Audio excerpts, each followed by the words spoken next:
Welcome into the recap of the Cubs' 1-0 loss to the Milwaukee Brewers Tuesday night at Wrigley Field. I'm David Kaplan. It's brought to you by our great partners at Wintrust, the exclusive home of Cubs checking. Get your very own Cubs checking account, that super cool Cubs debit card, by clicking on the QR code on the screen or go to wintrust.com/Cubs for all the details. Folks, this team offensively is truly pathetic.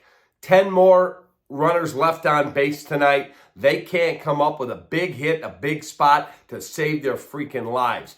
Taillon was outstanding. Pitched one out into the eighth, 94-pitch outing. He gave up one run, which was an inherited run that Julian Merriweather, with 2 strikes on the batter, left one right here. Boom! Base hit, Bryce Terang, right up the middle in the eighth, to give the Brewers their only run and the only run they would need. Cubs had opportunities. Bases loaded twice. Can't get the job done. And please, I don't want to hear about the umpire missed a call on Chris Morrell, and he missed another one on Pete Crow Armstrong. Yeah, the umpiring was bad. But when you don't come up with big hits at big spots and you have opportunities, you got no one to blame but your freaking selves. And the fact that this team is a train wreck offensively falls at the feet of the people that put this roster and this team together.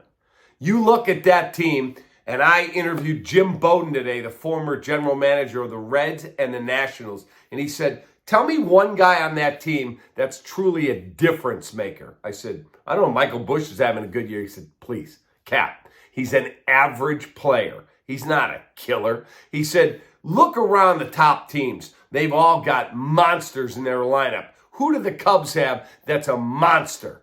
Nobody. He said, and the fact that they're not even going to attempt to try to add on 3.5 back before tonight's game in the wild card race, to him is offensive. He said, with the starting pitching you guys have and the way your bullpen's throwing the last 28 or 29 days, he said, you get in a short series, you're telling me you can't get great pitching out of Steele, Imanaga, Taillon? He said, you absolutely can. So he, again, wouldn't give up his top prospects, but he said, I would make some moves to try and augment my offense. He said, and the fact that Jed Hoyer came out and said he's not going to do that, in Jim Bowden's words, is offensive. Our Chicagoland Chevy dealers Cubs player of the game is easy. It's Jameson Taillon. Magnificent outing for Taillon tonight. 7 1/3, 4 hit, 1 run. It's earned. Again, it was an inherited runner that Merriweather allowed to score. 3 Ks and 3 walks. And then Lopez finished it off pitching a scoreless 9th inning. An embarrassing baseball team. Truly. This team shut out twice now since the All-Star break, and they are as feeble and as impotent at the plate as I've ever seen. And you know what? It really pisses me off that this team is this bad. That's on them. Take that.